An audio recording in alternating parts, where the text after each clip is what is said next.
আজকে খিচুড়ি রান্না হবে আমাদের। কারণ হলো হঠাৎ করে মনে হলো গরুর মাংস আছে, তাহলে খিচুড়ি রান্না হবে। এই যে প্রথমে কি করা হচ্ছে, এই যে পেঁয়াজ রসুন একটু ভেজে একটু লাল করে ফেলবো। তারপরে এই যে এখানে এই যে এটা ভেজে নেওয়া হচ্ছে আপনাদের একটা সিক্রেট বলে, হ্যাঁ, খিচুড়ি মজা করার জন্য যেটা করতে হবে, এই দেখেন ডালটা একটু বেশি দিবেন, মুগ ডালটা একটু বেশি দিবেন, দেখবেন। আর সাথে কি দিয়েছি, যে পোলাওর চাল, বুঝেছেন?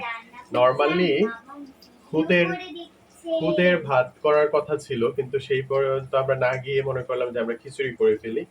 আরেকটা সিক্রেট হলো কিছু এই যে দিয়ে দিবেন, আস্ত পেঁয়াজ রসুন দিয়ে দিবেন মাঝপথে, দেখবেন যে এগুলা খেতে অনেক মজা হয়।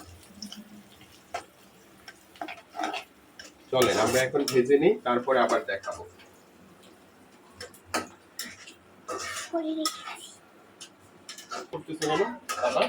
এই যে বাবা ছেলে মিলে রান্না করছো নাকি? বাহ বাহ, আজকে তো তাহলে রান্না সেই হবে। কি রান্না হচ্ছে বলো তো ইয়ান, কি রান্না হচ্ছে? ইয়ান বলো তো কি রান্না হচ্ছে? বলো।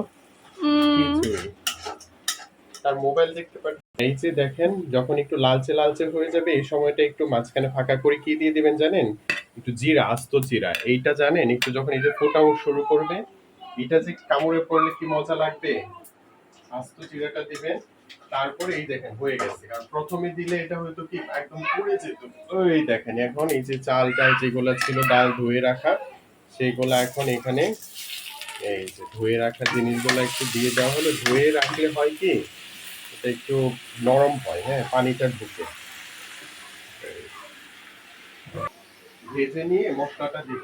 আমি আজকে অবশ্য এখানে খিচুড়ি মিক্স মশলাটা ইউজ করব, কারণ এটারও অন্যরকম একটা মজা হয়, সবকিছু দেওয়া থাকে একসাথে পারফেক্টলি, এই জন্য। আর মশলাটা পরে দিব, না হলে পুড়ে যাবে। এখন একটু আগে খিচুড়িটার চাল ডাল সেগুলা একটু ভেজে নিই। ভেজে নিলে হয় কি মজা হয় বেশি। এখন এই যে লবণ দিতে ভুল করে ফেলেছি, খাবারের সবচেয়ে মজা হলো লবণ। এই লবণ লবণ দিয়ে দিলাম। এখন দেখা যাক কেমন হয়।